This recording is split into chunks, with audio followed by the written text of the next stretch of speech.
In the name of the Father, the Son, and the Holy Spirit. Amen. The Lord be with you. And with your spirit. My dear friends, let us call to mind our sins and once again ask the Lord for pardon and strength. You were sent to heal the contrite of heart. Lord, have mercy. Lord of mercy. You came to call sinners. Christ, have mercy. Christ, have mercy. You are seated at the right hand of the Father to intercede for us. Lord, have mercy. Lord, have mercy. And may Almighty God have mercy on us, forgive us our sins, and bring us to everlasting life. Amen. Let us pray. O God, who in the font of baptism have made new those who believe in you, keep safe those reborn in Christ, that defeating every onslaught of error, they may faithfully preserve the grace of your blessing. Through our Lord Jesus Christ, your Son, who lives and reigns with you in the unity of the Holy Spirit, God, forever and ever. Amen. Please be seated. A reading from the Acts of the Apostles. The church throughout all Judea, Galilee, and Samaria was at peace. She was being built up and walked in the fear of the Lord, and with the consolation of the Holy Spirit, she grew in numbers. As Peter was passing through every region, he went down to the holy ones living in Lydda. There he found a man named Aeneas, who had been confined to bed for 8 years, for he was paralyzed. Peter said to him, Aeneas, Jesus Christ heals you.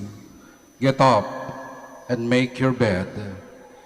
He got up at once, and all the inhabitants of Lydda and Sharon saw him, and they turned to the Lord.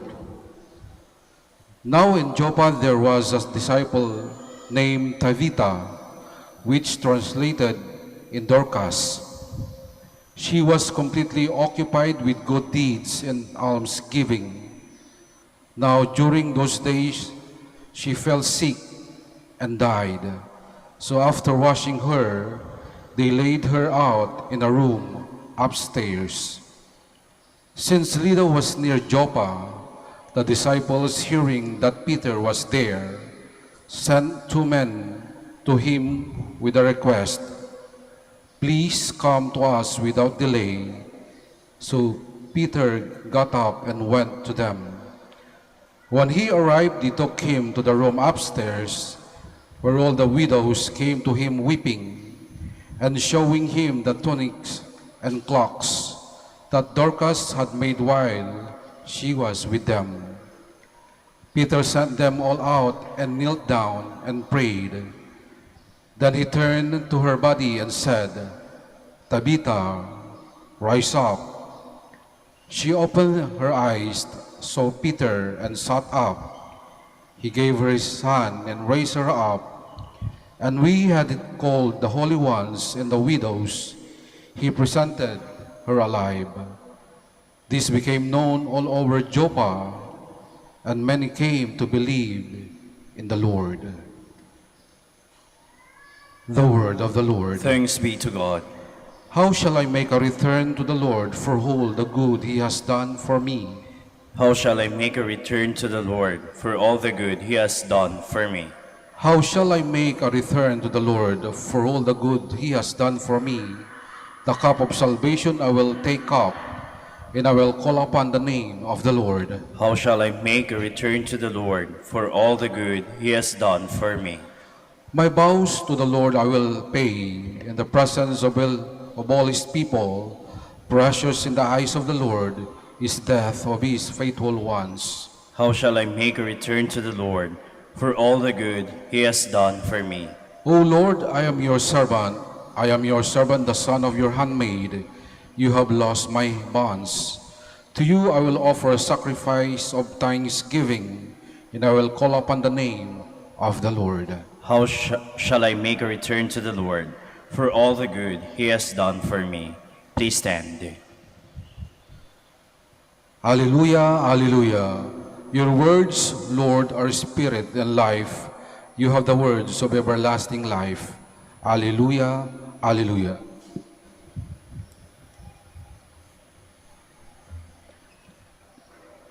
The Lord be with you. And with your spirit. A reading from the Holy Gospel according to John. Glory to you, O Lord. Many of the disciples of Jesus who were listening said, "This saying is hard. Who can accept it?" Since Jesus knew that his disciples were murmuring about this, he said to them, "Does this shock you? What if you were to see the Son of Man ascending to where he was before? It is the Spirit that gives life, while the flesh is of no avail.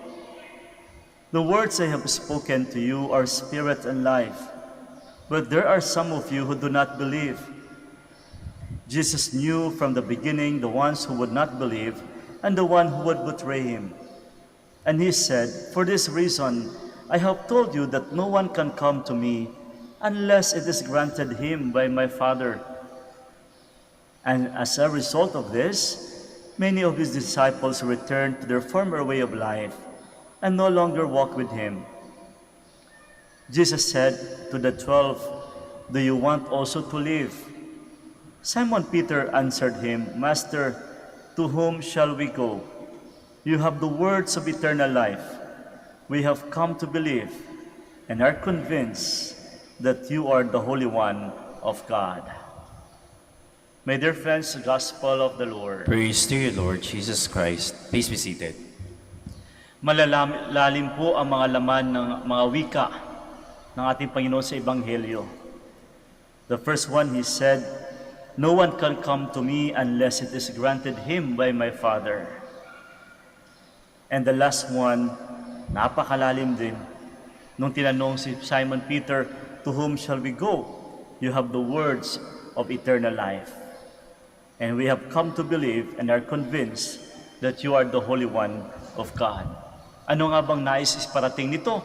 Una sa lahat, pinaparating sa atin, pinapaalala sa ating lahat, na kapag tayo ay nagnanais na sumunod sa Diyos, hindi natin kayang mag-isa. Kinakailangan natin ng gabay. We need guidance. And look at what happened. According to the story, marami ang nakikinig that eventually almost all of them left. Maraming umalis at bumalik at nagdesisyong wag nang sumunod sa yapak ni Jesus.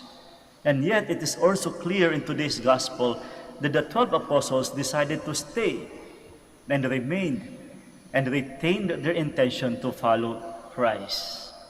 And the assumption is that since they intend to remain, to stay, and to follow Christ, then they need proper guidance. Mga kapatid, hindi po ito nalalayo sa ating sitwasyon. Lahat tayo ng mga tao, kahit titignan natin simula ng ating pagkatao, we need guidance. And we made it. Lumaki tayo. Narito tayo ngayon. Tumanda tayong ganito because of the guidance as well of the people around. And in the context of our spiritual life, this is also very important. Na sa buhay spiritual natin, kinakailangan natin ng gabay. Kinakailangan natin ng malalim na pananampalataya. Lahat tayo dito ay tumanggap sa pananampalatayang ito. Sa pamamagitan ng pagbibinyag, natanggap natin ang pananampalataya. At sa pamamagitan ng kumpil, ngayon tayo na mismo ang umuo, ang tumanggap na ipagpatuloy ito. And this is the challenge. Ang buhay pananampalataya is not simply a matter of having it. Dapat may patutunguhan ito. Kaya nakakalungkot ang mga taong may pananampalataya, Katoliko nga, binyag, nangungumpisal, and yet tila baga walang patutunguhan ang buhay spiritual. Kaya magandang tanong ito, kumusta ba ang buhay spiritual natin? Saan ba patutungo ito? Patutungo ba sa tamang landas? O baka naman walang patutunguhan ito? At mas nakakalungkot, may patutunguhan nga, kaso salungat. sa patutunguhan ng ating pananampalataya. Kaya magandang paalala, kaya every single thing that we do, even the words that we say, should always reflect our faith. Kaya ito yung hamon sa atin. Katoliko tayo, nananampalataya tayo, nawa po ang ating salita, ang ating desisyon, ang ating prinsipol, ang ating patutunguhan ay naaayon din sa ating pananampalataya. Alam nyo, ang ating mahal na ina ay siyang tunay na modelo ng ating pananampalataya. Nung ipinagkaloob sa kanya ang pagiging isang ina, at nung tinanggap niya ang pananampalatayang ito, nananatili siya sa pananampalataya. Consistently, fully, and with all her heart and mind and soul. Sinunod niya ito. Kaya mga kapatid, alam ko, tayo po ay nanggaling sa iba't ibang lugar dito sa Pilipinas. Narito tayo ngayon bilang mga pilgrims. At narito tayo upang humingi ng tulong ng ating mahal na ina. Sana po, hindi lamang bit-bit ang ating mga pangangailangan ang dala natin ngayon. Sana po sa pag-uwi, hindi lang tayo makahinga yung sabihin natin, ay salamat, naidasal ko na ang pangangailangan ko. More than anything else, I hope and pray sa pag-uwi ho natin sa ating mga bahay, ay bit-bit natin ang mga halimbawa ng ating mahal na inang si Maria. Ang pagiging tunay, buo, at totoo sa kanyang pananampalataya. Sana tayo rin ng mga Katoliko, nawa ang ating mga salita, ang ating mga wika, ang ating kilos, ang ating pakikitungo sa kapwa, ang ating buhay, ang ating pamumuhay ay maaayon sa ating pananampalatayang tinanggap. Please stand. Christ brings us the words of eternal life, and we believe. With that faith, we can confidently beseech our Father in heaven to hear the prayers of this community. And for every petition we shall say, Lord, hear our prayer. Lord, hear our prayer, that the leader of the Church may follow the Lord with all their heart, mind, and strength. Let us pray to the Lord. Lord, hear our prayer. That the leaders of troubled nations may work tirelessly to bring peace and justice to their countries. Let us pray to the Lord. Lord, hear our prayer. That we may realize that God gives us the greatest proof of His love in the abiding presence of the Blessed Sacrament. Let us pray to the Lord. Lord, hear our prayer. That the sick and those suffering from lingering illnesses may find inner peace in the assuring words of Christ. Let us pray to the Lord. Lord, hear our prayer. That the dead may experience the everlasting peace of Christ. Let us pray to the Lord. Lord, hear our prayer. Now in silence we offer to God all our personal needs and intentions while we seek for the intercession of Our Lady of the Rosary of Manaoag.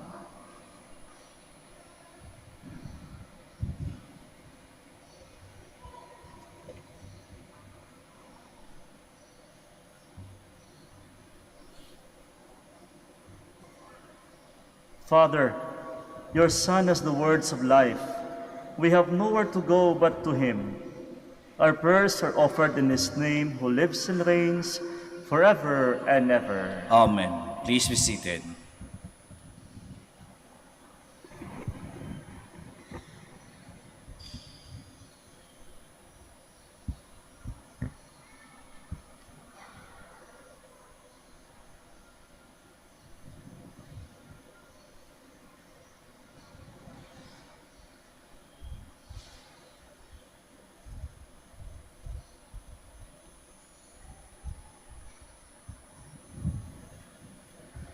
Blessed are you, Lord God of all creation, for your goodness we have received the bread we offer you.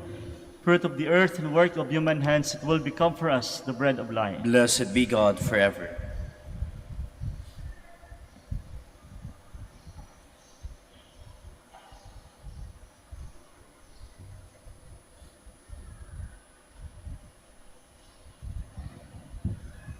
Blessed are you, Lord God of all creation, for to their goodness we have received the wine we offer you. Fruit of the vine and work of human hands, it will become our spiritual drink. Blessed be God forever.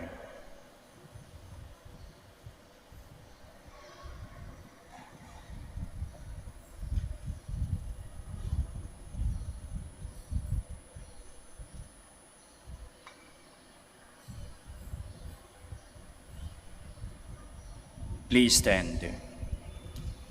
Pray, my dear friends, that my sacrifice and yours may be acceptable to God, the Almighty Father. May the Lord accept the sacrifice at your hands for the praise and glory of his name, for our good and the good of all his holy church. Accept in compassion, Lord, we pray, the offerings of your family, that under your protective care they may never lose what they have received, but attain the gifts that are eternal, through Christ our Lord. Amen.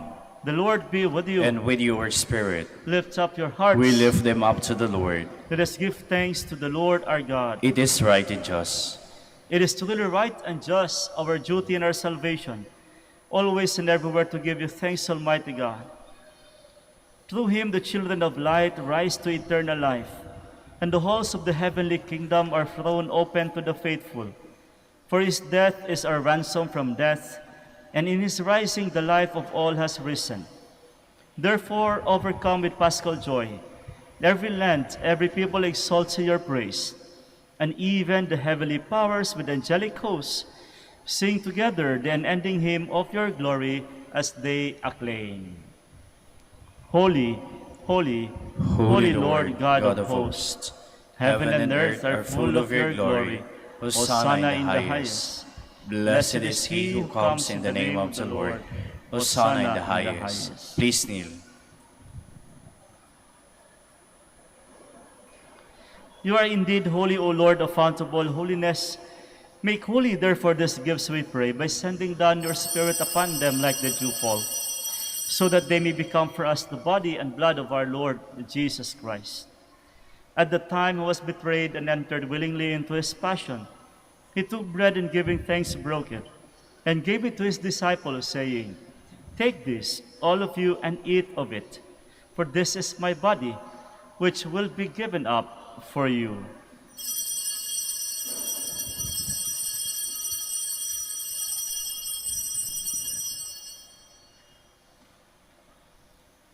In a similar way, when supper was ended, he took the chalice, and once more giving thanks, he gave it to his disciples, saying, Take this, all of you, and drink from it, for this is the chalice of my blood, the blood of the new and eternal covenant, which will be poured out for you and for many, for the forgiveness of sins. Do this in memory of me.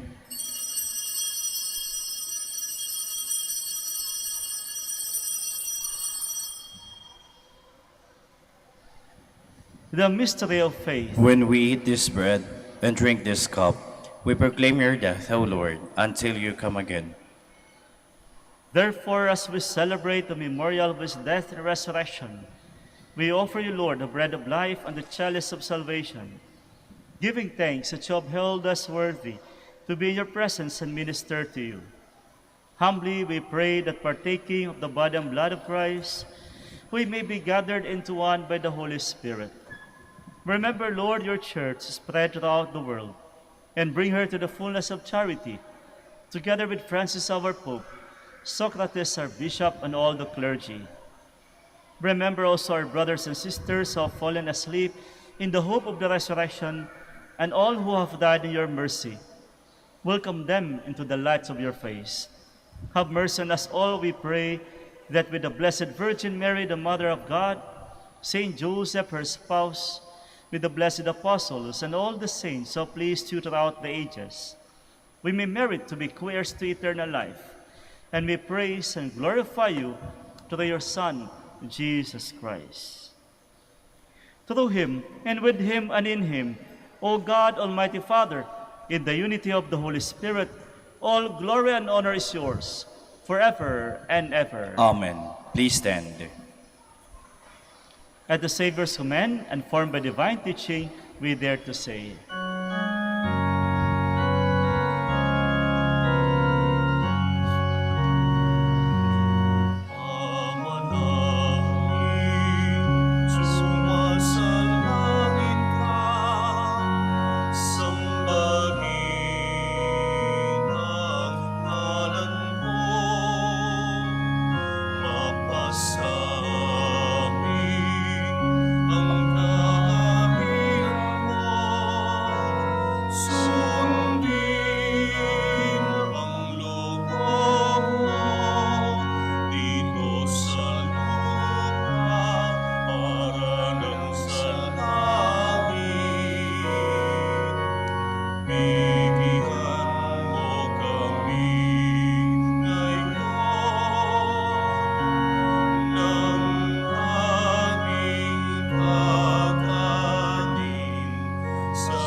At huwag mo kaming ipahimpulot sa tukso at iadyaw kami sa lahat ng masasama. Deliver us, Lord, we pray, from every evil. Graciously grant peace in our days, that by the help of your mercy, we may be always free from sin and safe from all distress as we await the blessed hope and the coming of our Savior, Jesus Christ. For the kingdom, the power, and the glory are yours now and forever. Lord Jesus Christ, who said to your apostles, "Peace I leave you, my peace I give you," look not on our sins, but on the faith of your church, and graciously grant her peace and unity in accordance with your will, who live and reign forever and ever. Amen. The peace of the Lord be with you always. And with your spirit. And now let us offer each other the sign of peace. Peace be with you. Peace be with you all.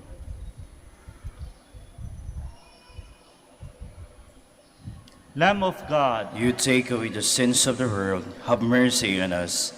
Lamb of God, you take away the sins of the world, have mercy on us.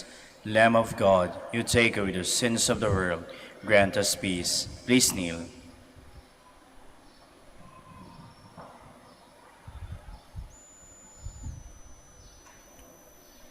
behold the Lamb of God. Behold him who takes away the sins of the world. Blessed are those called to the supper of the Lamb. Lord, I am not worthy that you should enter under my roof, but only say the word, and my soul shall be healed.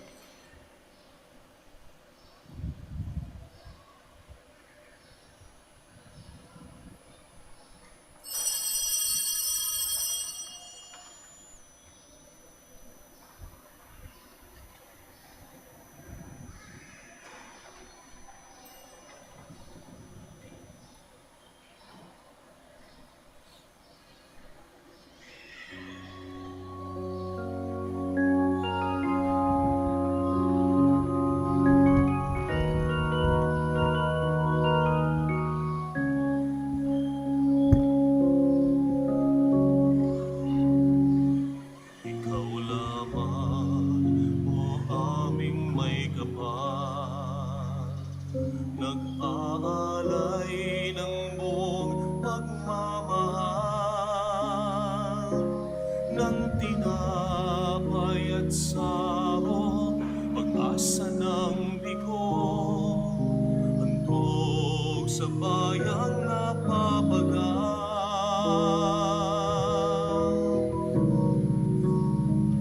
Bumabalik, o aming Panginoon, alaala ng Kalbaryo mo noon, ang iyong pag-aalay, katawang nabayubay, sa paanan mo kami magtitipon.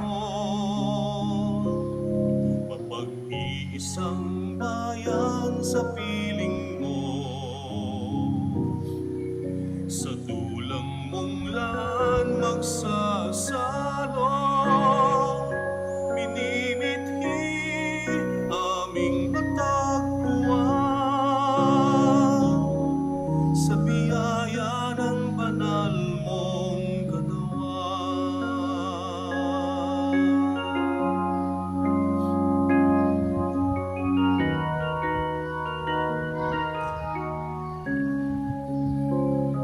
Umaasa, o aming may likha,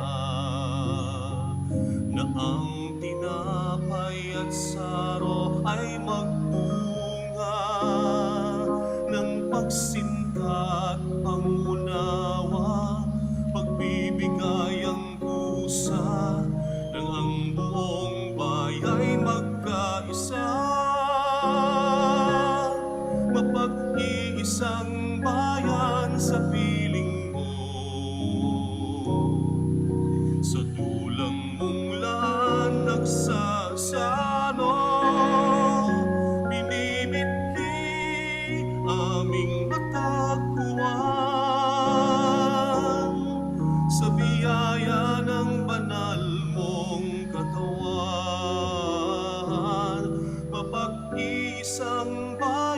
sa piling mo. Sa tulang mong laan nagsasalo, minimithi aming natagpuan. Sa biyaya ng banal mong katawan, isang bayan sa iisang dulang, isang alay para sa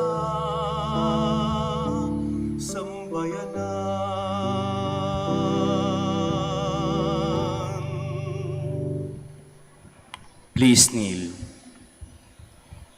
Mga kapatid, 2 araw na lang po, panalangin po natin ang ating sambayanan para po sa pagpipili ng ating mga bagong liderato ng ating lipunan.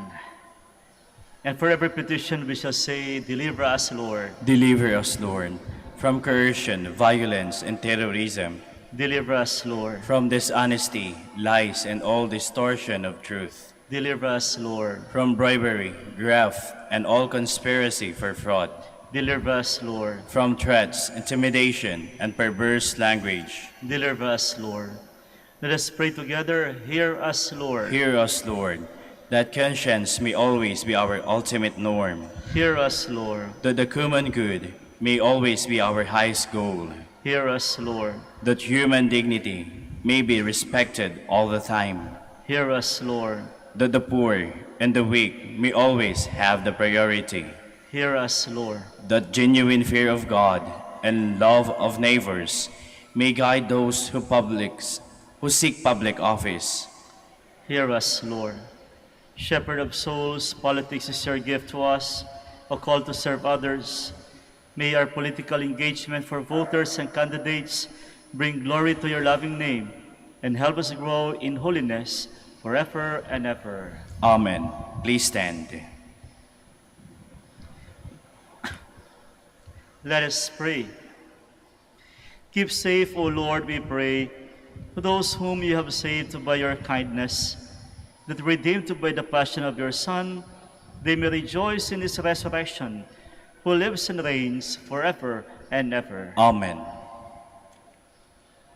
The Lord be with you, And with your and spirit. may Almighty God bless you all, the Father, the Son, and the Holy Spirit. Amen. Our Mass is ended, we go in peace. Thanks be to God. Prayer.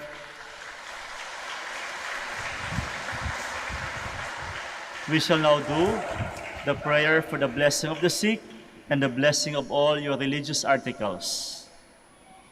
Our help is in the name of the Who Lord. made heaven and earth. God, our Almighty Father, by your blessing, you give us strength and support in our frailty. Turn with kindness toward our sick brothers and sisters, free them from all illness, and restore them to good health through the intercession of Our Lady of the Rosary of Manaoag, so that in the sure knowledge of your goodness, they will gratefully bless your holy name. We ask this through Christ our Lord. Amen. In memory of the mysteries of the life, death, and resurrection of our Lord Jesus Christ, and to the honor and glory of the Blessed Mother, Our Lady of the Rosary of Manaoag, may all your rosaries and religious articles be blessed. In the name of the Father, and of the Son, and of the Holy Spirit. Amen. Amen.